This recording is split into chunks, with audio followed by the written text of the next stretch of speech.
Bonjour à tous et bienvenue dans cette toute première biochronique où on va parler de nos origines. Et oui, on commence bien.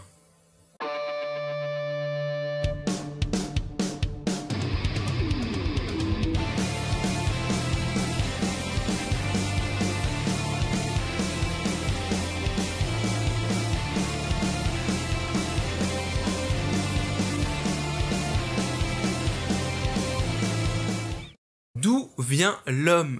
D'où vient cette espèce si fascinante et destructrice? Si seulement un scientifique reconnu avait émis et démontré l'hypothèse visant à lier de façon fiable l'évolution de la vie depuis ses débuts jusqu'à nos jours. Si seulement. Charles Darwin, un vieux barbu à la grosse tête, qui en 1859 balance sa thèse la plus connue intitulée « L'origine des espèces et la théorie de la descendance modifiée par le moyen de la sélection naturelle ». Un très gros morceau pour l'époque. Il sortira d'ailleurs en 1871 son troisième ouvrage et sûrement le plus important, La filiation de l'homme et l'anthropologie, qu'il décrira lui-même comme l'unique objet de cet ouvrage est de considérer, premièrement, si l'homme, comme toute autre espèce, descend de quelque forme préexistante, secondement, le mode de son développement, et troisièmement, la valeur des différences existantes entre ce qu'on appelle les races humaines. Il était ambitieux le bougre. Mais revenons à notre sujet.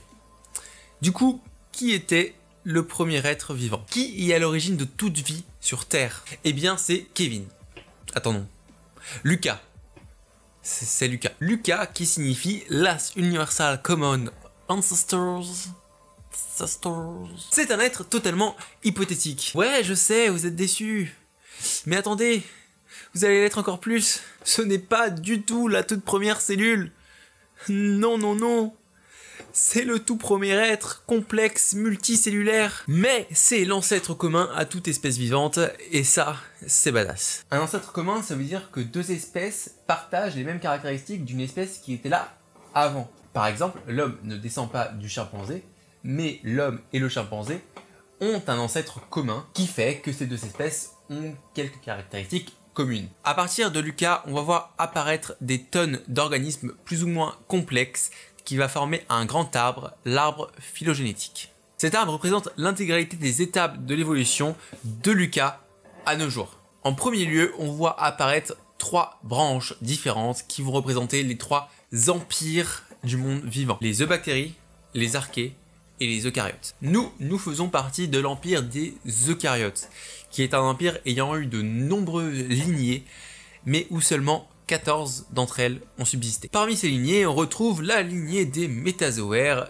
qui est en gros la lignée du règne animal. Cette lignée se divise en trois branches en fonction du mode de développement. Je vais pas trop m'attarder là-dessus, mais en gros, soit tu as 3 feuillets embryonnaires, soit tu as 2 feuillets embryonnaires, soit t'en as pas vraiment, mais nous, on en a 3. Et cette branche va se diviser en 2 autres branches, soit la bouche se forme en premier, soit l'anus se forme en premier. Et l'homme est un sacré trou du cul. On a encore plusieurs branches en fonction de l'organisation du système nerveux, notamment si on a un centre de contrôle précis, type cerveau, ou pas du tout. Et je pense que vous savez tous que l'on a un cerveau. Enfin, j'espère. Et enfin, une autre branche pour la position de notre système nerveux, c'est en gros la mise en place d'une chaîne nerveuse, et chez nous, elle est dorsale. C'est la colonne vertébrale. L'homme est la résultante de plusieurs millions d'années d'évolution, et ça c'est beau. Même si on n'est pas l'espèce la plus cool qui soit. Ce qu'il est important de retenir, c'est que l'homme est régi par les mêmes lois évolutives que tout l'ensemble des espèces vivantes, et qu'on ne doit pas se sentir supérieur parce qu'on a inventé Fortnite. Merci à tous d'avoir regardé ce premier épisode de la biochronique, j'espère qu'il vous aura plu. Si c'est le cas, n'hésitez pas à vous abonner à la chaîne de la biochronique et à me suivre sur les réseaux sociaux, mais surtout de partager cette vidéo. Quant à nous, on se revoit très prochainement pour la biochronique numéro 2. Tchuss!